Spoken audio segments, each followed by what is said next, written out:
ओम शांति, ओम शांति, ओम शांति। आज अव्यक्त मुरली है 30 मार्च 2000 का, है ना। आज का हेडिंग है मन को दुरुस्त रखने के लिए बीच बीच में 5 सेकंड भी निकाल कर मन की एक्सरसाइज करो।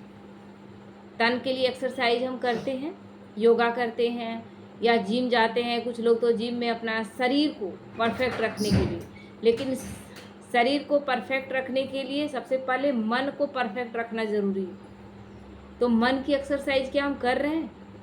मन को हम क्या दे रहे हैं? अभी तो मोबाइल मेरे पास अवेलेबल है, दिन रात टिकटॉक वीडियो देख रहे हैं, वैसा वैसा सीरीज देख रहे हैं जो हमको लगता है कि मनोरंजन कर रहा है, कि लेकिन मनोरंजन नहीं कर रहा है, वो हमें बहुत कमज़ोर बना रहा है।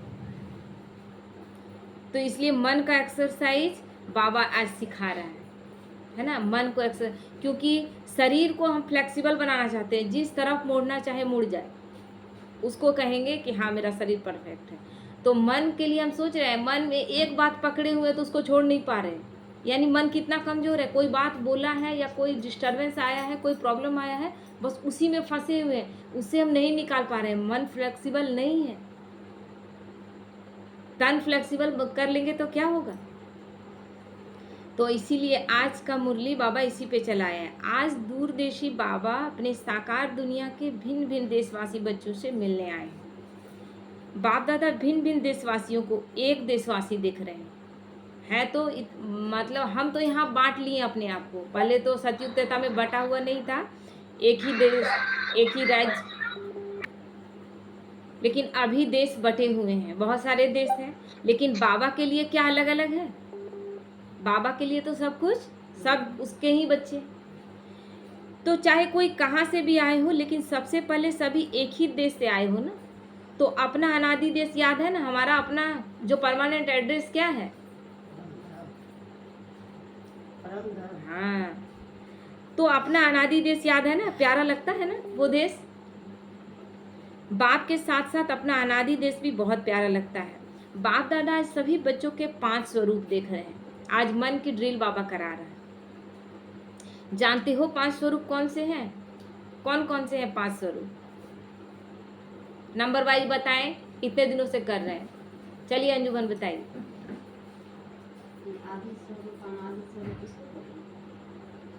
नंबरवार क्रम से बताइए।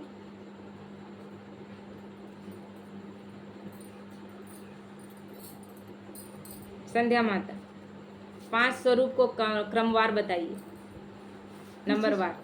5 स्वरूप का अभ्यास। सबसे पहले तो सबसे पहले अनादि स्वरूप परम धाम में हम आत्मा रूप में, वही क्वेश्चन नहीं समझ में सकते हैं। 5 स्वरूप में ही आ गया। 5 स्वरूप के बाद और क्वेश्चन रहा कहाँ? 5 स्वरूप जानते हैं ना, हम 5 स्वरूपों से गुजरते। ये जो चक्र है, इसमें जो हमारा 5000 वर्ष का एक कल्प में जो हम रोल निभाते हैं, उसमें 5 स्वरूपों में हम गुजरते। वो 5 स्वरूप पूछा जा रहा है। पहला अनादि स्वरूप परम धाम में आत्मा रूप में, है ना। दूसरा आदि स्वरूप सतयुग त्रेता का। द्वापर कलयुग में हमारा पूज्य स्वरूप मंदिर में मूर्तियों के रूप में। संगम युग ब्राह्मण स्वरूप का। और अंत में जब हमारी स्थिति परफेक्ट हो जाती है, ब्राह्मण से भी हमारी ऊंची स्थिति क्या हो गई? फरिश्ता स्वरूप हो गए, बाबा की निरंतर यहाँ से। ये 5 स्वरूप हमारे रोज हम कर रहे हैं। फिर कैसे कहेंगे कि हम कर रहे हैं जब आप बोल नहीं पा रहे हैं? तो फिर कर रहे हैं क्या? आज बाबा वही कराया है। बाप दादा सभी बच्चों के 5 स्वरूप देख रहे हैं। जानते हो 5 स्वरूप कौन कौन से हैं? जानते हो ना? बाबा को विश्वास है, जानते हैं। 5 मुखी ब्रह्मा का भी पूजन होता है। तो बाप दादा सभी बच्चों के 5 स्वरूप को देख रहे हैं। पहला अनादि ज्योति बिंदु स्वरूप। जैसे बोला जा रहा है ना, वैसे वहाँ पहुँच जाए। ड्रिल है, परमधाम पहुँच गए, अपने बिंदु रूप में देख रहे हैं ना। याद है ना अपना स्वरूप? भूल तो नहीं जाते हो? वही हमारा असली स्वरूप है। देह में हम आ जाए हैं। देह में यहाँ सिर्फ सृष्टि रंगमंच पे हम रोल निभाने के लिए आए हैं, और एक के बाद एक हम चोला बदलते जाते हैं। इसीलिए ये हमारा स्थायी कुछ भी नहीं है। लेकिन हम कैसा स्थिति हो गया है कि हम उसी में फंस गए हैं, जो हमारा मेन स्वरूप है उसको हम भूल गए। सारा प्रॉब्लम यहीं से है। दूसरा है आदि देवता स्वरूप। पहुंच गए देवता स्वरूप में? सब पहुंचे? याद आ गया कैसे सुंदर सुंदर सोने के महल हैं, कैसे हमारी कंचन काया है। तीसरा मध्य में पूज्य स्वरूप, वह भी याद है ना? पहुंच गए मंदिरों में? आप सबकी पूजा होती है या भारतवासियों की होती है? आपकी पूजा होती है ना, हम बच्चों की ही पूजा होती है। कुमार सुनाओ, आपकी पूजा होती है? तो तीसरा है पूज्य स्वरूप। चौथा है संगम युगी ब्राह्मण स्वरूप, जो अभी हम रोल प्ले कर रहे हैं। सबसे श्रेष्ठ ये रोल है, क्योंकि यहीं से हम सब कुछ जान रहे हैं। उसके बाद हम निभाएंगे सब कुछ, लेकिन जानेंगे कुछ भी नहीं। यहाँ हम भगवान को पहचान रहे हैं, अपने आप को पहचान रहे हैं, अपने सृष्टि के आदि मध्य अंत का सब कुछ ज्ञान है। लेकिन इस जन्म के बाद, इस संगम के बाद फिर हम भूल जाएंगे। स्वर्ग में बहुत सुख देखेंगे, लेकिन याद कुछ भी नहीं रहेगा। और लास्ट में है फरिश्ता स्वरूप। तो 5 ही रूप याद आ गए। याद आ गए ना? बाबा पूछ रहा है, क्वेश्चन कर रहा है। अच्छा, 1 सेकंड में या 5 ही रूप में अपने को अनुभव कर सकते हो? 1 सेकंड में आज बाबा टाइम दिया है, 5 सेकंड में 5 स्वरूप करें। आज तो हम कई बार सुबह से कर लिए, काम करते भी कर लिए।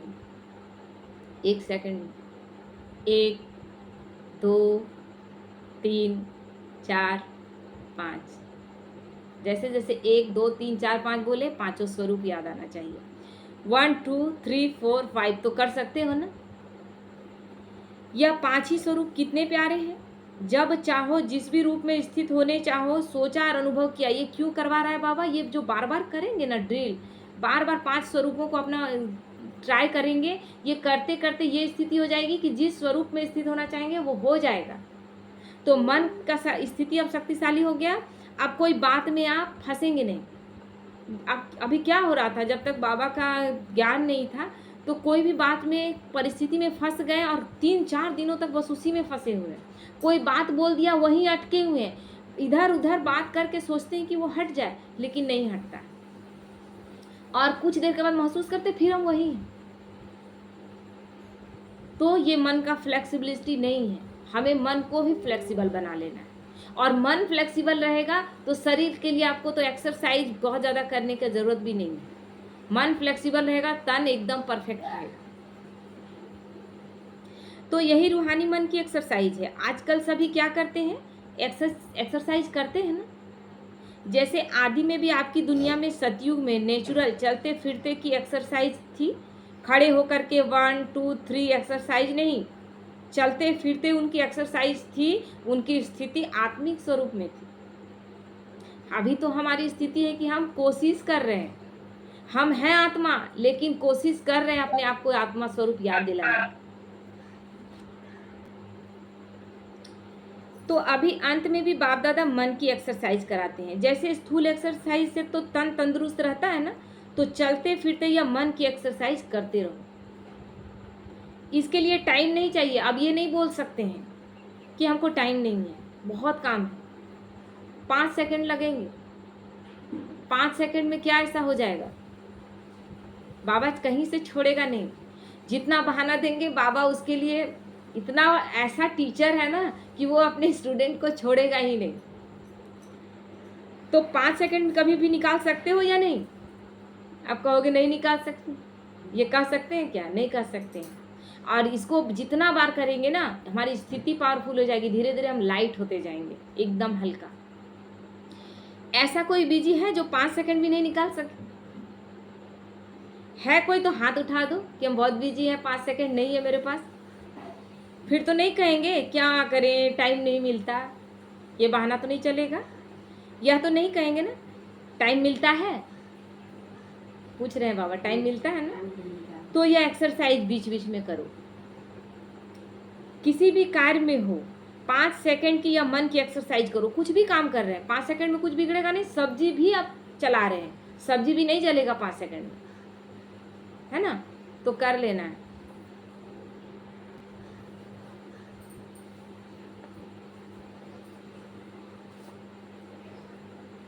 तो जैसे बाबा कहता है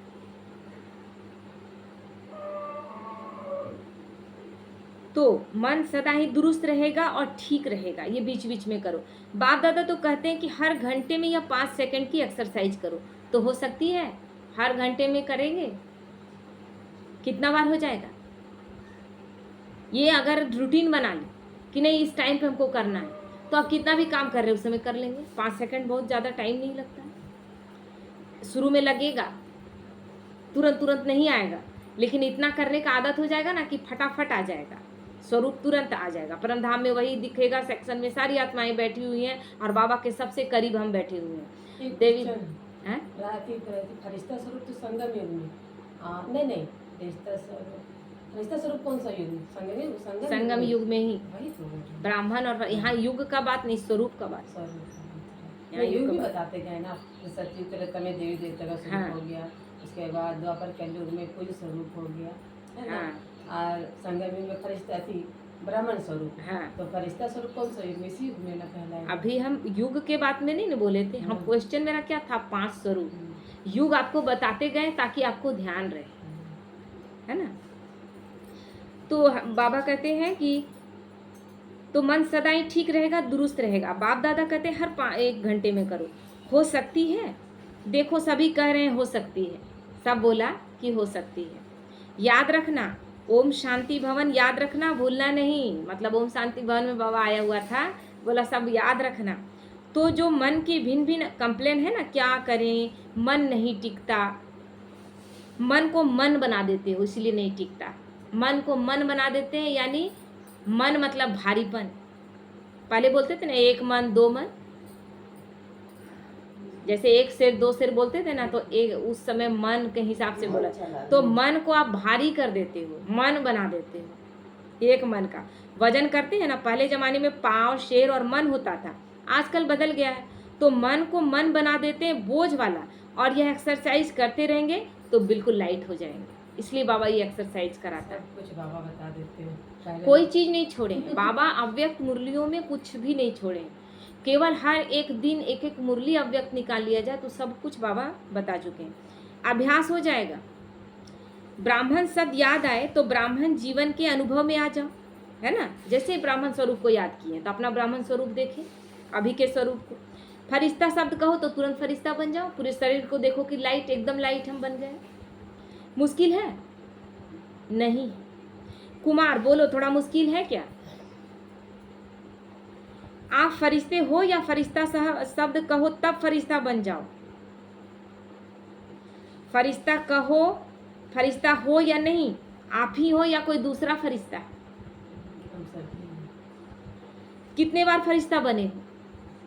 अनगिनत बार बने हो। ये कल्प कल्प कब से रिपीट हो रहा है कोई हम जान नहीं रहे हैं। कल्प पहले भी हम फरिश्ता बने थे और इस कल्प में भी हम ही फरिश्ता हैं। तो आप ही बने हो ना। अच्छा, अनगिनत बार की हुई बात को रिपीट करना क्या मुश्किल होता है? जो चीज़ को बार बार किए हैं उसको करने में मुश्किल लगेगा क्या? कभी कभी होता है मुश्किल। क्यों होता है? कि मन को मन बना लेते हैं। अभी आप अभ्यास करना, कहाँ भी हो 5 सेकंड मन को घुमाओ। कहीं भी बैठे हुए 5 सेकंड के लिए मन को चक्कर लगाओ। चक्कर लगाना तो अच्छा लगता है ना, चक्कर लगाना अच्छा लगता है हम लोगों को। उल्टा पुल्टा कितना समय का बात याद आएगा, है ना? जो याद नहीं करना चाहिए वो सारा कुछ याद आएगा। टीचर्स ठीक है ना, राउंड लगाना आएगा ना, टीचर्स राउंड लगाती है क्लास क्लास में, उसी तरह यहाँ हमें भी राउंड लगाना है अपने 5 स्वरूपों का। बस राउंड लगाओ और फिर कर्म में लग जाओ। 5 सेकंड लगेगा, ज़्यादा टाइम तो नहीं लगेगा। तो हर घंटे में राउंड लगाया, फिर काम में लग जाओ, क्योंकि काम को तो छोड़ नहीं सकते ना। नहीं तो कहेंगे कि काम छूट गया बाबा, बहुत काम था बाबा, बहुत बिजी थे। आज बाबा एकदम हल्का कर दिया, 5 सेकंड के लिए केवल करना है। ड्यूटी तो बजानी है ना, काम नहीं छोड़ना है। कोई लौकिक कार्य हो, अलौकिक कार्य हो, में कार्य नहीं छोड़ना है। या आप किसी सेवा, कहीं पर आप नौकरी कर रहे हैं, कहीं टीचर हैं, कहीं ऑफिसर हैं, कोई काम आपको नहीं छोड़ना है। लेकिन 5 सेकंड के लिए बाबा हमारे लिए ही बोल रहा है ना, मन बहुत शक्तिशाली होता जाएगा। लेकिन 5 सेकंड, 5 मिनट भी नहीं, 5 सेकंड बोल रहा है बाबा। नहीं निकल सकता है, निकल जाएगा। निकल सकता है? यूएन की ऑफिस में निकल सकता है?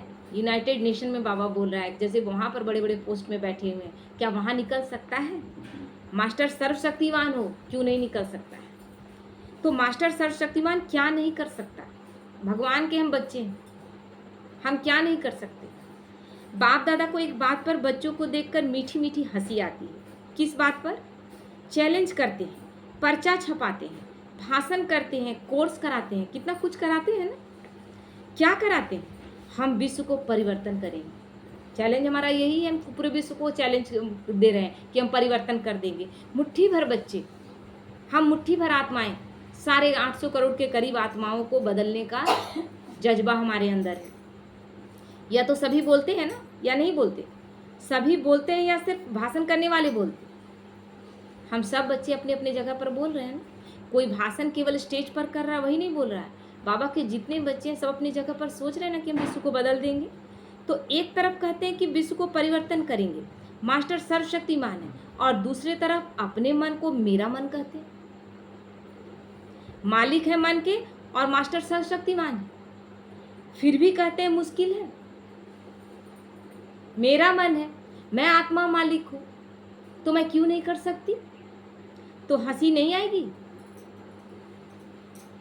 आएगी ना हंसी। तो जिस समय सोचते हो मन नहीं मन नहीं मानता, उस समय अपने ऊपर मुस्कुराना, मतलब अपने आप को ताना मारना, अपने आप की हंसी उड़ा लेना।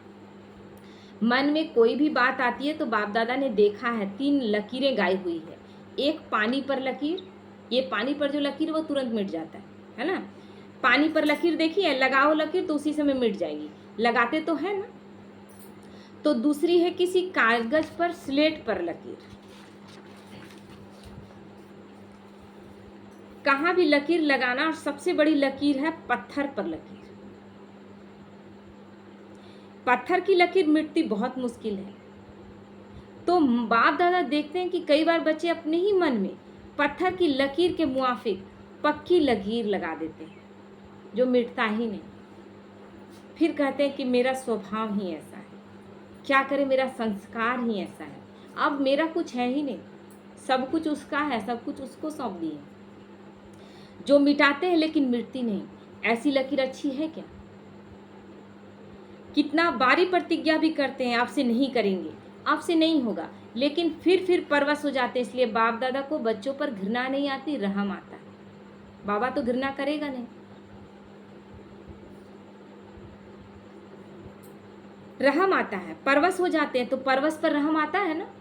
कोई दूसरे के अधीन हो जाता है तो उस पर रहम आएगा ना। तो यहाँ बाबा को रहम आता है, क्योंकि हम किसके अधीन हो गए? अपने मन के अधीन हो गए। कोई कुछ बोला, मन बोला कि तुम उसको जवाब दो, इतना बड़ा बात बोल दिया, तुम दुखी कैसे नहीं हो? तुमको दुखी भी होना चाहिए था। परवश हो गए और दुखी हो गए। जब बाप दादा ऐसे रहम भाव से बच्चों को देखते हैं तो ड्रामा के पर्दे पर क्या आ जाता है? कब तक?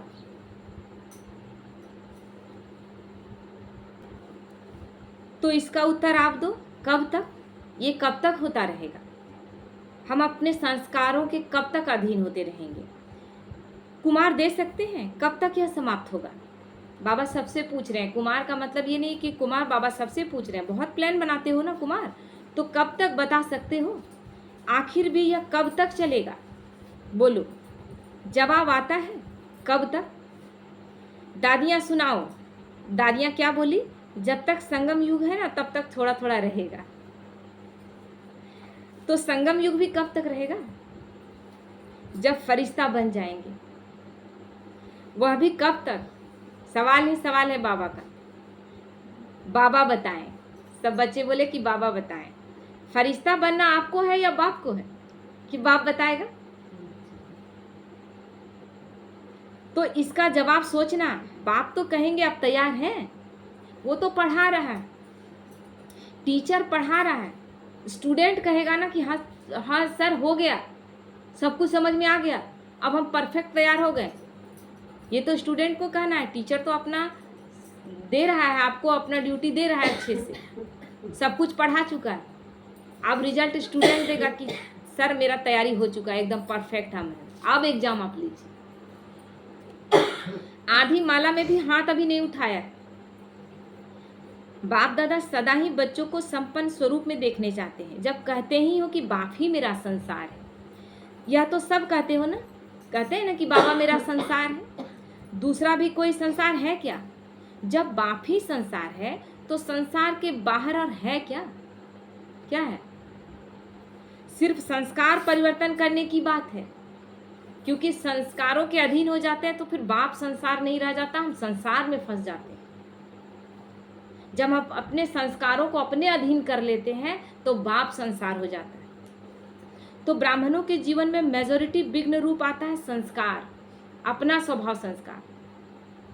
हम उस जन्म से मर गए, हम उस जन्म के हैं ही नहीं, तो उस जन्म के सारे स्वभाव संस्कार को हम चेंज क्यों नहीं कर पा रहे हैं? क्योंकि बाबा बार बार क्या बोला, हम आत्मा रूप में देखना शुरू करें, सारे रिश्तों को हम आत्मा रूप में देखना शुरू करें। हम अभी तक आत्माओं, अपने लौकिक रिश्तों में भी देखिए, हम अभी तक आत्मा देख ही नहीं पाए। हम अभी भी पति बेटा बेटी इस किसी न किसी रिश्ते के रूप में देख रहे हैं, और किसी न किसी रिश्ते के रूप में देख रहे हैं। इसीलिए हम संस्कार, वो क्योंकि वो पुराना जन्म में वो सारे रिश्तों को लेकर बैठे हुए, संस्कार भी वैसा ही। हम सबको आत्मा रूप में देखना शुरू करेंगे, अपने आप को आत्मा रूप में देखना, ये प्रैक्टिस चलता रहेगा। इसलिए बाबा प्रैक्टिस करा रहा है। जब हम उस जन्म के हैं ही नहीं, हम वो देह से मेरा कोई संबंध ही नहीं है, देह से देह के सब संबंधों को बाबा भूलने बोल रहा है, मैं आत्मा हूँ। तब आत्मा का संस्कार, ओरिजिनल संस्कार क्या है? शांति, शक्ति, पवित्रता, ज्ञान, प्रेम, आनंद और सुख। और जब जब ये बाबा का बनने के बाद ये अनुभव हम सब का है कि जब जब हम लौकिकता में ज़्यादा फंसते हैं, बाबा तुरंत हमें उसका रिजल्ट दिखाता है। हम अपने संस्कारों के या उस आत्मा के संस्कार में फंसते, क्योंकि उससे हम देह भान में रिश्ता निभा रहे हैं, तो वो फिर देह भान के आधार पर ही रिश्ता निभाएगा ना। और तब हमें याद आएगा कि हमसे मिस्टेक हुआ। तो इसीलिए बाबा कहते हैं ब्राह्मणों के जीवन में मेजॉरिटी विघ्न रूप में संस्कार आता है, चाहे अपना संस्कार चाहे दूसरों का संस्कार। ज्ञान सभी में है, शक्तियां भी सभी के पास है, लेकिन क्या कारण होता है? कारण क्या होता है? जो शक्ति जिस समय कार्य में लानी चाहिए उस समय इमर्ज होने के बजाय थोड़ा पीछे इमर्ज होती। अब रास्ते में चल रहे थे, गड्ढा सामने था, गिर गए, उसके बाद याद आया कि अरे यहाँ तो गड्ढा था, यहाँ पर हमको संभल के चलना चाहिए था, हम ऊपर देख रहे थे, हमको नीचे देखते हुए जाना चाहिए था, अब तो आप गिर गए। पीछे सोचने से क्या होगा? पीछे सोचते हैं कि यह ना कहकर यह कहती तो बहुत अच्छा, कह लेते हैं और फिर पछतावे की अग्नि में जलते हैं। यह करने के बजाय यह करती तो बहुत अच्छा, बाद में पछतावा होता है। इसीलिए बाबा कहता है हर वक्त वर्तमान में अटेंशन के साथ रहो। क्या बोल रहे हो, मेरे कर्म कैसे हैं, मेरे बोल कैसे हैं, संकल्प कैसे हैं, ये सेकंड सेकंड की चेकिंग जब करेंगे तब हमसे मिस्टेक नहीं होगा। लेकिन जो समय पास होने का था वह तो निकल जाता है। वैसे सभी अपने में शक्तियों को सोचते भी रहते हो, सहन शक्ति यह है, निर्णय शक्ति यह है, ऐसे यूज करना चाहिए। सिर्फ थोड़े समय का अंतर पड़ जाता है, करते हैं लेकिन समय बीत जाने पर यूज करते हैं। निर्णय थोड़ा गलत टाइम पर यूज करते हैं, जब निर्णय लेना चाहिए था उस समय नहीं लिया। और दूसरी बात क्या होती है, चलो एक बार समय पर शक्ति कार्य में नहीं आई है ना, बाबा इसकी भी छोड़ देता है कि चलो नहीं है, और बाद में महसूस भी किया कि यह नहीं करना चाहिए था, समझ में आ जाता है पीछे। लेकिन उस गलती को एक बार अनुभव करने के बाद आगे के लिए अनुभवी बन उसको अच्छी तरह से रियलाइज कर ले कि ये दोबारा नहीं। ये होता है क्या? महसूस हो गया कि ये नहीं करना चाहिए था, बाबा बहुत बड़ा मिस्टेक हो गया, बाबा से माफ़ी भी मांग ली। लेकिन बाबा से माफ़ी कैसे मांगना है? महसूस करते हुए कि बाबा फिर ये गलती मेरे से ना हो, और अपने पे अटेंशन रखें कि ये गलती दोबारा नहीं होना चाहिए। लेकिन हम बाबा से ऐसे माफ़ी मांगते हैं जैसे हम बाबा पर ही एहसान कर रहे हैं, और उसके बाद तुरंत वो गलती दोहरा देते हैं। फिर उस सॉरी का कोई मतलब नहीं। कुछ लोग कहते हैं ना, अरे तुम तो दुख दे लेती हो तुरंत सॉरी बोलती है, तुम्हारा सॉरी का तो कोई मतलब ही नहीं। लौकिक में भी ऐसा होता है कि नहीं? आप तुरंत वही चीज कर रहे हैं, तुरंत सॉरी बोल रहे हैं, सॉरी सॉरी सॉरी माफ कर दीजिए, फिर वही तो 1 घंटे के बाद फिर वही काम करते हैं। तो फिर एक बार में अंदर से निकलेगा कि नहीं नहीं कोई बात नहीं है, लेकिन वो बार बार करेंगे। हम लोग मनुष्य आत्मा है, हम लोग भी क्या बोलेंगे, बार बार तो यही काम करते हैं। आपको कितना बार हम सॉरी माफ़ दे दें, आपको बुझाता नहीं, तुरंत मेरे मुख से निकलेगा। हम यहाँ पर सुप्रीम अथॉरिटी से माफ़ी मांग रहे हैं, वो कोई साधारण नहीं है। उसके पास माफ़ी मांग रहे हैं तो केवल उसको बोल नहीं देना है, अंदर से महसूस करके फील करके बोलना है और उसको समाप्त कर लेना है। समझ में आ जाता है बाद में।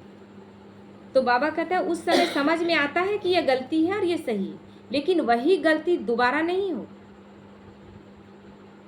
उसके लिए अपने आप से अच्छी तरह से रियलाइजेशन करना, उसमें भी इतना फुल % पास नहीं होते हैं।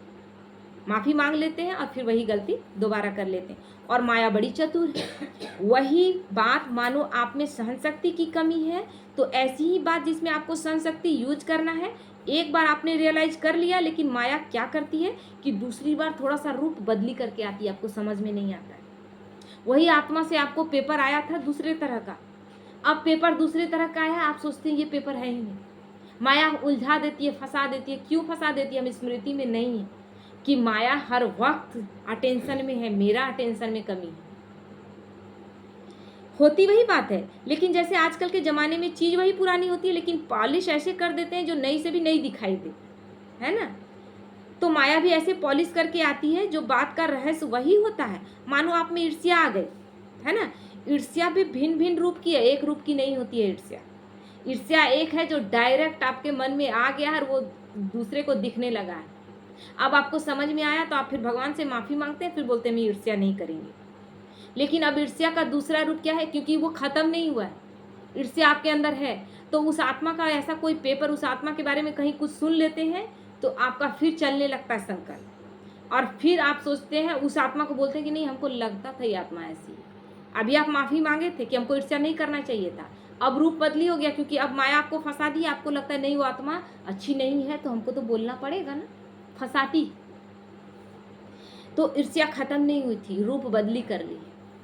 तो अपना ये चेकिंग करना है, मेरे अंदर ईर्ष्या किसी भी भावना में होना ही नहीं चाहिए, 1% भी नहीं होना चाहिए। तो बीज ईर्ष्या का ही होगा, लेकिन और रूप में आएगी, उसी रूप में नहीं आती है। तो कई बार सोचते हैं कि यह बात पहले वाली तो नहीं थी, यह तो दूसरी बात हुई ना, फंस जाते हैं। होता क्या है आजकल, जैसे सबको डायबिटीज़ के जो पेशेंट है ना, आजकल क्या करते हैं, डायबिटीज़ के पेशेंट को डॉक्टर बोला कि जीवा का स्वाद में रह नहीं पाते हैं, तो बोलते हैं शुगर फ्री लेकर के कुछ खा लीजिएगा। अब क्या हो गया कि शुगर फ्री से हम सब कुछ खा रहे हैं। जितना पकवान इधर बन रहा था ना मीठे चीनी से, उससे ज़्यादा हम पकवान बनाकर खा रहे हैं, बोले शुगर फ्री खा रहे हैं, हमको कुछ नहीं हो रहा है। शुगर फ्री का यूज़ इतना नहीं करना है। शुगर फ्री को आपको सिर्फ दिया गया है कि आप नहीं रह पा रहे हैं, तो डॉक्टर क्या करेगा? आपके अंदर सहन करने का, आपके अंदर जीवा में इतना पावर नहीं कि आप अपने जीवा को भी दबा सकें, तो बोलता है नहीं रह सकते, तो ये कभी कभी ले लीजिएगा। अब एडवांटेज आप लेते हैं और शुगर फ्री से सब कुछ बनाकर खा रहे हैं, लेकिन फिर वो हर्जा का कारण बन जाता है, और एक दिन आप पता चलता है डायबिटीज से आप किडनी पेशेंट बन जाते हैं। तो लेकिन बीज वही होता है, सिर्फ रूप परिवर्तित हो गया है ना। उसके लिए कौन सी शक्ति चाहिए? परखने की शक्ति चाहिए। और परखने की शक्ति कब आएगी? जब एकाग्र हम होंगे, हम हर वक्त श्रेष्ठ चिंतन में रहेंगे, तब वो शक्ति काम में आएगी, तब हम किसी को पहचानने सकेंगे। मेरा मन हजारों चीज़ों में उलझा हुआ है, हम किसी को परखना चाहेंगे तो 2-3 बात आएगा सामने वाले के लिए ना, 2-3 संकल्प आएगा, फिर हम कंफ्यूज हो जाएंगे। तो परखने की शक्ति, इसलिए बाप दादा ने पहले भी कहा है कि 2 बातों का टेंशन रखो। एक तो पहला सबसे बड़ा चीज़ है सच्ची दिल, आँख खोल कर बैठेंगे, सच्ची दिल, सच्चाई, हम सच्चे होने चाहिए। मेरे अंदर की सारी भावना सच्ची होनी चाहिए, 100% मेरे में सच्चाई होनी चाहिए। अंदर नहीं रखो, अंदर रखने से गैस का गुब्बारा भर जाता है और आखिर क्या होगा? फटेगा ना। तो सच्ची दिल चलो आत्माओं के आगे थोड़ा संकोच होता है कि ये कमी हम कैसे बोलें किसी से, हम बोल देंगे तो मेरे बारे में लोग क्या समझेंगे, थोड़ा शर्म आता है, पता नहीं मुझे किस दृष्टि से देखेंगे। लेकिन सच्ची दिल से अगर महसूसता है तो बाबा के आगे रखो, हर बात बाबा के आगे रखो, क्योंकि हमारा साथी, हमारा पति, हमारा बेटा, हमारा सब कुछ वो इतना अच्छा आया है मेरे पास कि उसको हम सब बात रख सकते हैं। वो कहीं नहीं बोलेगा हमारे बारे में कहीं कुछ नहीं बोलेगा।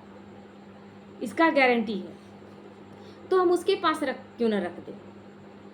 ऐसे नहीं मैंने बाप दादा को कह दिया या गलती हो गई, जैसे ऑर्डर चलाते हैं, हाँ मेरे से यह गलती हो गई, ऐसे नहीं चलेगा। बाबा ऐसे मेरा से गलती हो गया, बाबा से महसूस करके आंख में आंसू आ जाने चाहिए, बाबा ऐसे कैसे हो गया। जब जब गलती होता है तो आंसू आता है ना। बाबा को जब बोलते हैं बाबा कितना आप परम धाम से आए हमें सुधारने के लिए, और हम इतने खराब हैं कि अभी तक सुधर नहीं पाए, और आप इतना मेहनत कर रहे हैं और दिन रात आपका मेहनत चल रहा है, और हम लोग फिर उसी कचड़े के डब्बे में गिर जाते हैं। आप बार बार साफ करते हैं हमें, तो ये महसूस करते हैं, महसूस करके महसूसता की शक्ति से, सच्ची दिल से, सिर्फ दिमाग से नहीं लेकिन दिल से अगर बाप दादा के आगे महसूस करते हैं तो दिल खाली हो जाएगी, कीचड़ा खत्म हो जाएगा, बाबा सब कुछ समाप्त कर देगा। क्योंकि बाबा मन के अंदर जो भावना चल रहा है ना, बस उसी एक पॉइंट को देखता है जिस वक्त बहुत अंदर से वो भावना चल रही। बातें बड़ी नहीं होती है, छोटी ही होती है, लेकिन अगर आपकी दिल में छोटी छोटी बातें भी इकट्ठी होती रहती हैं तो उनसे दिल भर जाती है। हर बात उसके पास रख दो और खाली हो जाए। खाली तो नहीं रहती है ना, तो खाली दिल नहीं तो दिलाराम कहाँ बैठेगा। दिल तो भरा हुआ है कचड़े से, वो कहाँ बैठेगा। बैठने की जगह तो दो ना। तो सच्ची दिल पर साहेब राजी, इसलिए बाबा सच्ची दिल पर हमेशा कहता है मैं सच्चे दिल पर राजी होता। जो हूँ जैसी हूँ, जो हूँ जैसा हूँ, बाबा आपका हूँ, मुझे स्वीकार करो बाबा, मैं जो हूँ जिस तरह से हूँ, और मैंने अपने आप को सौंप दिया बाबा। एक छोटे बच्चे की तरह गंदे सने हुए हैं लेकिन बाबा साफ करने आया, वो एकदम धीरे धीरे से साफ करेगा। कभी देखेगा कि बहुत गंदा है तो रगड़ के भी साफ करेगा। बाप दादा तो जानते हो ही हैं कि नंबरवार तो होने ही है, इसलिए बाप दादा उस नज़र से आपको नहीं देखेगा, लेकिन सच्ची दिल और दूसरा कहा था सदा बुद्धि की लाइन क्लियर हो।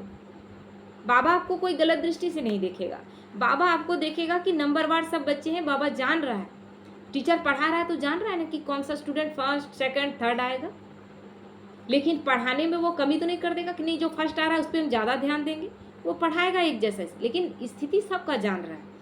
लाइन में डिस्टर्बेंस नहीं हो, कट ऑफ नहीं है ना, कटा हुआ है तार, एक दूसरे से कनेक्ट करना है। हम कहाँ से, जब हम कटा हुआ है तो जाएगा नहीं, करंट पास होगा नहीं। तो इसे लाइन मेरा क्लियर उस परमात्मा के साथ जुड़ा होना चाहिए, महसूस करके उसको बताना है। उस समय मेरा लाइन पूरी तरह से क्लियर हो, कोई व्यर्थ बात नहीं और झूठ नहीं। बस बाबा को कह दिए ना, ऊपर ऊपर कह दिए। ऊपर ऊपर की बातें इस दुनिया में तो अब चलेगी नहीं, ब्राह्मण आत्माओं में नहीं चलेगी, क्योंकि हम ब्राह्मण आत्माएं एक दूसरे को पहचान लेते हैं कि अभी झूठ बोल रही। तो यहाँ तो सत्यम शिवम सुंदरम बैठा हुआ है, वो केवल सच जानता है, उसका झूठ से कोई सामना ही नहीं होता। बाप दादा जो एक्स्ट्रा समय पर शक्ति देने चाहते हैं, दुआएं देने चाहते हैं, एक्स्ट्रा मदद देने चाहते हैं, अगर डिस्टर्बेंस होगी तो वो मिल नहीं सकेगी। वो दे रहा है, सूर्य अपनी रोशनी पूरी मात्रा में दे रहा है। आपने अपने खिड़की दरवाजे सब बंद करके रखे हैं, कहेंगे मेरे घर में अंधेरा है। दोस्त किसका है? हमारा है ना। तो लाइन क्लियर ही नहीं है, क्लीन नहीं है, कट ऑफ है, तो यह जो प्राप्ति होनी चाहिए वो फिर नहीं होती। वो हमेशा देने के लिए बैठा हुआ है। केवल हम व्यर्थ और नेगेटिव नहीं सोचते हैं, योग में बैठते हैं, हम कुछ करते हैं क्या? वो करता है। हमें आनंद का फीलिंग वो करवाता है। केवल हमने क्या किया, यहाँ केवल साफ रखा है, वो शक्ति भरना शुरू कर दिया। लेने का जरूरत नहीं, आए शक्ति दें, शक्ति भरे, किरणें आ रही हैं, समा रही हैं, कुछ नहीं, केवल यहाँ से क्लियर रहिए। वो शक्ति हर वक्त दे रहा है, 24 घंटे दे रहा है। कई बच्चे कहते नहीं तो सोचते हैं। आप जो सोचते हैं तो बाबा वो भी जानता है। कोई कोई आत्मा को बहुत सहयोग मिलता है, ब्राह्मणों का भी मिलता है और बड़ों का भी मिलता है, बाप दादा का भी मिलता है, हमको कम मिलता है। ये भी कंप्लेन हम बाबा से करते हैं, कुछ बच्चे करते हैं। ऐसा है क्या? ये दुनिया नहीं है जहाँ पर स्कूल में आप ज़्यादा पैसे दे करके अपने मार्क्स बढ़वा लेते। ये सारी सृष्टि को चलाने वाला ये किसी के साथ भेदभाव नहीं करता। इसको भेदभाव करना आता ही नहीं, क्योंकि वो निराकार है ना। आत्मा का और परमात्मा का स्वरूप को देखिए, एकदम चेंज नहीं है, एकदम एक समान है। और हमें वो उस रूप में देखता है। मेरा शरीर गोरा है, काला है, मोटा है, पतला है, सुंदर है, असुंदर है, उससे उसको कोई फर्क नहीं पड़ता है। हम शरीर को कितना सजाते हैं उससे भगवान को फर्क नहीं पड़ता है। हम आत्मा को कितना 16 श्रृंगार करते हैं वो भगवान देखता है। तो भगवान क्यों किसी के साथ कम और ज्यादा करेगा? जब परम धाम में बैठते हैं पहचान में आता है कौन कौन सी आत्मा आप पहचानना चाहेंगे, तो वहां नाम से किसी को क्या पहचानेंगे? सब आत्माएं। तो बाबा उस रूप में अपने सारे बच्चों को एक समान दे रहा है। तो बाबा यहाँ क्या कहता है? कारण क्या है? बाप तो दाता है, सागर है, जितना जो लेने चाहे। बाप दादा के भंडारे में ताला चाबी नहीं लगा हुआ है, वहां कोई पहरेदार नहीं है, खुला भंडारा है। वो देने के लिए वो गिर रहा है, उसकी सारी शक्तियां, उसके सारे खजाने वो हर वक्त लुटा रहा है। यहाँ हम तैयार नहीं बैठे हैं, यहाँ हम कवर ओढ़ कर बैठे हुए हैं। कवर हटा ले और जैसे ही कुछ नहीं करते हम, व्यर्थ नेगेटिव से मुक्त होकर केवल चुपचाप बैठ जाते हैं, वो देना शुरू कर देता है। तब हम कहते हैं आज अमृत वेला बहुत अच्छा लगा, बहुत आनंद का फीलिंग आया। बाबा कहा जी हाजिर, कोई पहरेदार नहीं है कि आपको रोक देगा। बाबा कहा लो, दाता है ना, दाता भी है और सागर भी है, तो क्या कमी होगी उसके पास कि वो भेदभाव करेगा? इन्हीं दो बातों की कमी होती है, एक सच्ची दिल, साफ दिल हो, चतुराई नहीं करो। बाबा से कोई चतुराई नहीं। वो चतुर सुजान बनने की कोशिश उससे करेंगे, वो भोलों का नाथ है, भोलानाथ है, उसको फालतू का चतुराई नहीं दिखता। चतुराई बहुत करते हैं, भिन्न भिन्न प्रकार की चतुराई करते हैं। तो साफ दिल, सच्चे दिल और दूसरा बुद्धि की लाइन सदा चेक करो, क्लियर है और क्लीन है। आजकल के साइंस के साधनों में भी देखते हो ना, थोड़ी भी डिस्टरबेंस क्लियर नहीं करने देती, तो यह जरूर करो। जरा सा डिस्टरबेंस आएगा क्या बोलेगा? अभी नेटवर्क नहीं है, मोबाइल लगा लीजिए, नेटवर्क अभी नहीं। और विशेष बात तो यह जरूर करो। विशेष बात क्या है? इस सीजन का लास्ट टर्न है ना, इसलिए बता रहे हैं। डबल विदेशियों के लिए ही नहीं है, सबके लिए है। लास्ट टर्न में आप सामने बैठे हो तो आपको ही कहना पड़ता है। बाप दादा ने देखा है कि एक संस्कार या नेचर कहो, नेचर तो हर एक की अपनी अपनी है, लेकिन सभी का स्नेही और सर्व बातों में, संबंध में सफल, मनसा में विजयी और वाणी में मधुरता तब आ सकती है जब इजी नेचर हो, सरल हो, जब हम हर बात को एक्सेप्ट कर सके। कल शिवानी दीदी का सुन रहे थे, बोलते ज़्यादा पुरुषार्थ नहीं कर सकते हैं ना, तो जो भी बात आता है उसको खाली एक शब्द में ख़त्म कर दे कि ये मेरे लिए कल्याण का बात। बाबा बोला है कल्याण नहीं है तो इसमें भी मेरा कल्याण है, और बस वहीं समाप्त कर दे। ज़्यादा संकल्प ना चलाएं कि इसने क्यों कहा, किस लिए कहा, कैसे, इसी में हम फंस जाते हैं। पुरुषार्थ में डिस्टर्बेंस आ जाता है और फिर हम फेल हो जाते हैं। जो बात आ रहा है इसमें मेरा कल्याण। अलबेली नेचर नहीं, अलबेलापन अलग चीज़ है। इजी नेचर उसको कहा जाता है जैसा समय, जैसा व्यक्ति, जैसा परिस्थिति, उसको परखते हुए अपने को इजी कर देगी, है ना। जैसा परिस्थिति है वैसे उस स्थिति में अपने आप को मोल्ड कर ले। करते हैं कि नहीं करते हैं? करते हैं ना। शादी ब्याह में जाते हैं तो पूरा तैयार होकर जाते हैं, लेकिन किसी के घर में अगर मरनी हरनी का तो वहाँ तैयार होकर जाएंगे क्या? वहाँ साधारण से साधारण कपड़ा निकालते हैं। आजकल चला है कि वाइट पहन कर जाते हैं ताकि हम दिखाएं कि हम गम में हैं, तो जाते हैं ना। तो इजी अर्थात मिलनसार, टाइट नेचर, बहुत टू मच ऑफिशियल नहीं। ऑफिशियल रहना अच्छा है लेकिन टू मच नहीं। और समय पर जब समय ऐसा है, उस समय अगर कोई ऑफिशियल बन जाता है तो वो गुण के बजाय उनकी विशेषता उस समय नहीं लगती है ना। जिस समय ठीक है ऑफिशियल रहना है, लेकिन हर वक्त नहीं। ऑफिशियल का मतलब कि हम एकदम नियम कायदे प्रमाण ही चल रहे हैं, एकदम टाइट नेचर। उस स्थिति में हम किसी को महसूसता नहीं करा सकेंगे। इजी हो जाए, जैसे कैसा था, प्रकाश मणि दादी इतना बड़ा संस्था चला रही थी, लेकिन उनको बोला गया कि आपको इतने बड़े संस्था के आप हेड हैं, आपको हेडेक नहीं लगता? बोलो मैं हेड समझती ही नहीं, मैं हेड हूँ ही नहीं, मैं अपने आप को निमित्त समझती हूँ, मैं ये हेडेक लेती नहीं कि मैं हेड। तो हम समझे नहीं कि हम करण करावनहार वो करा रहा है, बड़े से बड़ा कार्य बड़ी इजी तरीके से हो रहा है क्योंकि हम इजी हैं।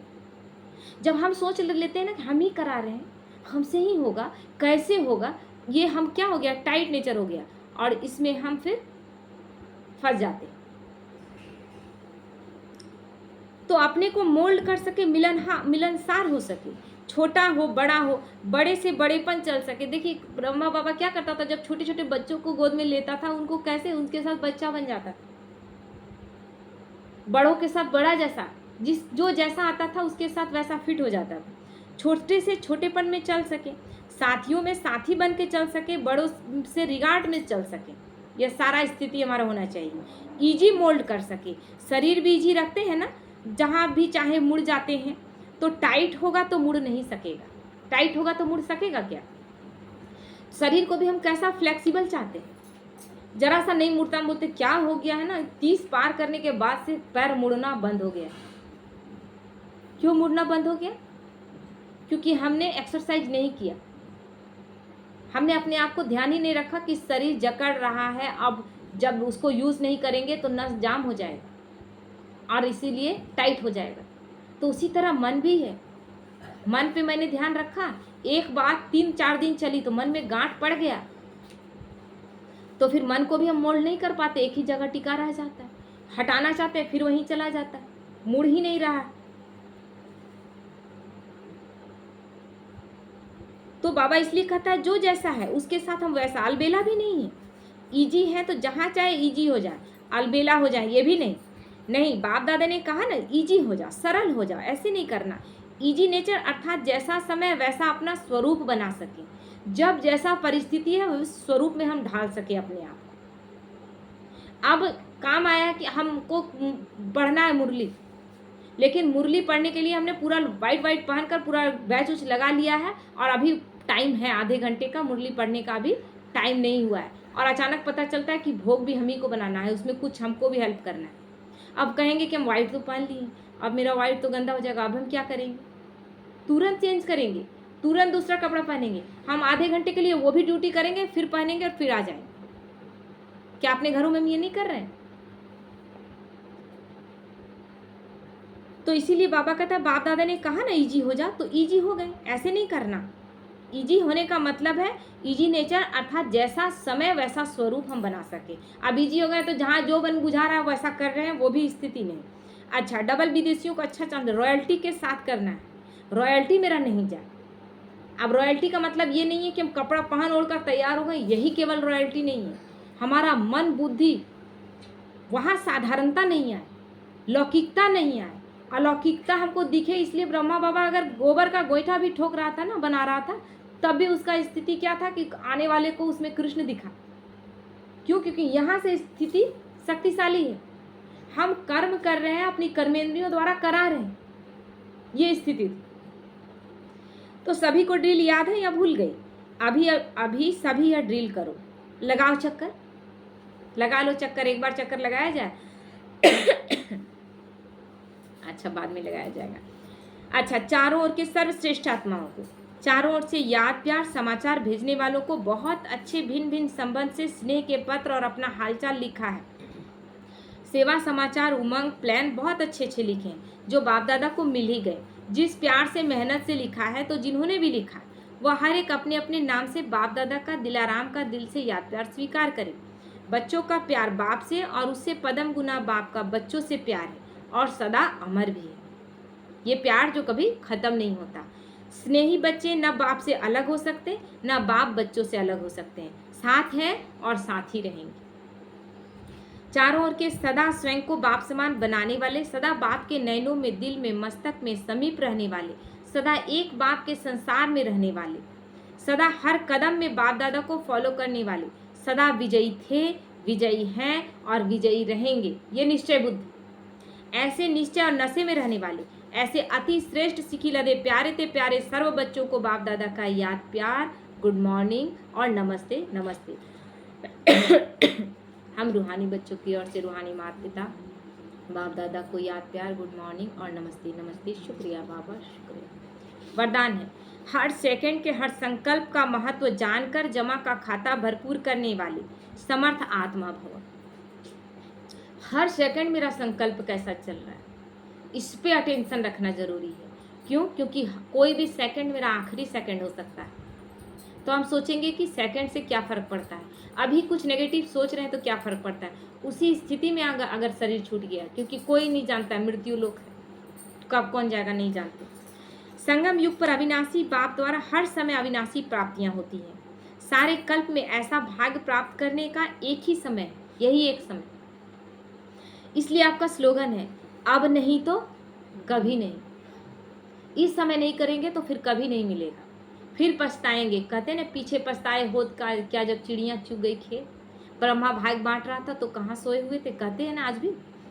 जो भी श्रेष्ठ कार्य करना है वह अभी करना है। मम्मा का यही था, कौन जान रहा है कब मेरा अंतिम घड़ी हो। इसलिए हर घड़ी को अंतिम घड़ी समझ के की तो क्या बन गई, नंबर 1 प्रिंसेस में गई। इस स्मृति से कभी भी समय, संकल्प व कर्म व्यर्थ नहीं गंवाएंगे। अगर ये स्मृति रहेगा कि ये समय कितना वैल्यूबल। समर्थ संकल्पों से जमा का खाता भरपूर हो जाएगा और आत्मा समर्थ बन जाएगी। जितना समर्थ संकल्प, तो अपने संकल्पों का चेकिंग करना है कि दिन भर में कितने उल्टे पुल्टे संकल्प चलते हैं जिनका लेना देना भी नहीं। किसी और के बारे में बोला गया, वो ऐसा करता है, उसी में लगे हुए हैं, कैसा ऐसे करता है, आजकल की लड़की लोग कैसी हो गई। सुनते हैं दूसरे की कहानी और अपना संकल्प बर्बाद किए जा रहे हैं। सब अपने अपने रोल को बहुत अच्छे से निभा रहे हैं। हम होते कौन है किसी और को जजमेंट देने वाले। जज बनना बड़ा आसान है, अपने लिए जज बने, दूसरों के लिए नहीं। स्लोगन है, हर बोल हर कर्म की अलौकिकता ही पवित्रता है। साधारणता को अलौकिकता में परिवर्तन कर दो। इसीलिए क्या, जब जब भी बात आता है ना, ब्राह्मण आत्माएं जब रिश्तों में आती, अब एक हम भी ब्राह्मण है, मेरे साथ जो सामने मेरे साथ चल रही है वो भी मेरे रिश्ते में आ रही है, लेकिन यहाँ ब्राह्मण आत्मा है। अब उस ब्राह्मण का रिश्ता को नहीं, हम लौकिक रिश्ते के अनुसार चल रहे हैं तो कड़वाहट आएगा। क्यों? क्योंकि लौकिकता में आप आ रहे हैं तो लौकिकता में अपेक्षाएं कितनी थी, याद कीजिए। हम सारे रिश्तों में अपेक्षा करते हैं, ये मेरी भाभी है, इस पे मेरी अपेक्षा, ये मेरी सास है, इससे मेरी अपेक्षा, ये मेरी बहू है, ये मेरा बेटा है। याद कीजिए उस पिछले जन्म को, जब हम रिश्तों में थे तो हम सारी अपेक्षाएं वहाँ रखे हुए हैं, और यहाँ हम कह रहे हैं कि ब्राह्मण है और अंदर से रिश्ता निभा रहे हैं लौकिकता का, और सारे लोगों को दिखा रहे हैं कि हम ब्राह्मण हैं। अंदर से ब्राह्मण बनना, ऊपर ऊपर से नहीं। तो जब अंदर से बनेंगे तब डिस्टर्बेंस नहीं आएगा। अभी भी ब्राह्मण आत्माओं में संस्कारों का मिलन नहीं हो रहा है, तो इसीलिए नहीं हो रहा है। ऐसा नहीं है कि रिश्ते में आप नहीं है और रिश्ता नहीं है तो ब्राह्मण आप बन जाएंगे और एक दूसरे के साथ रिस्पेक्ट से अच्छे से रहने लगेंगे, वो भी नहीं है। वहाँ भी हम लौकिकता में आते हैं, ये ऐसा क्यों कर रही है, इसका ऐसा क्यों स्वभाव, ये लौकिकता है। उसके साथ आपका कोई रिश्ता नहीं है। वो ब्राह्मण किसी और परिवार से आई, आप कहीं और से आए हैं, लेकिन वो ऐसा क्यों कर रही है, क्वेश्चन उठा है। इसका मतलब आप लौकिक दृष्टि से देख रहे हैं, आप उसको ब्राह्मण के नज़र से नहीं देख रहे हैं। ब्राह्मण जब बन जाएंगे तो आत्मा रूप में देखेंगे, फिर आप सारे संस्कारों को, जिसका जो भी संस्कार है उसको एक्सेप्ट करेंगे, क्योंकि यही संस्कारों का तो रास है। गलत किसी का संस्कार है तो उसको समझानी देंगे, अगर नहीं समझने लायक है तो शुभ भावना शुभकामना देंगे, बाबा की शक्तियाँ उसमें भरेंगे। लेकिन मनमुटाव कर लेंगे, यानी आप उस ब्राह्मण में संबंध में है ही नहीं, आप लौकिक दृष्टि से उसको देख रहे हैं, लौकिक संबंध में आप उसको देख रहे हैं। तो इसीलिए लौकिकता में आएंगे तो साधारणता में आ जाएंगे, और साधारणता में आएंगे तो अलौकिकता वाला फीलिंग नहीं आएगा। कैसा रहा होगा कि गुलजार दादी और उनकी माँ एक साथ रही, एक ही जगह में, लेकिन कोई जानने नहीं सका कि गुलजार दादी की ये माँ है। माँ बेटी के रिश्ते को कोई जानने नहीं सका, किस तरह रिश्ता निभाया गया होगा। क्या वो है? हमें तो पल पल पहचाना जा रहा है। हम एक साथ कोई काम में जाते हैं, हम तुरंत पहचान में आ जाते हैं कि ये मेरा रिश्ते में नहीं। एकदम हम जब जाएं तो हम सेना, जैसे फौजी जाता है, फौज में गया है तो उसका भाई पत्नी उसको कुछ नहीं दिखाई देता है, वहाँ वो फौज में। हम भी रूहानी सेना है और हम अपना ड्यूटी में गए, हम अपना ड्यूटी बजाएं। कोई रिश्ता मेरा किसी के साथ नहीं है, और जब है तो हम ब्राह्मण आत्माएं, आत्मा भाई भाई का रिश्ता, तब वो स्थिति गड़बड़ नहीं होगी। मनमुटाव अभी भी क्यों हो जा रहा है? ब्राह्मण आत्माएं कोई एक कार्य करती हैं, इससे उससे सबसे क्यों हो गया? क्योंकि ब्राह्मण स्थिति नहीं है, हमारा स्थिति अलौकिकता वाला नहीं, अभी तक साधारणता में आ जाते। ओम शांति।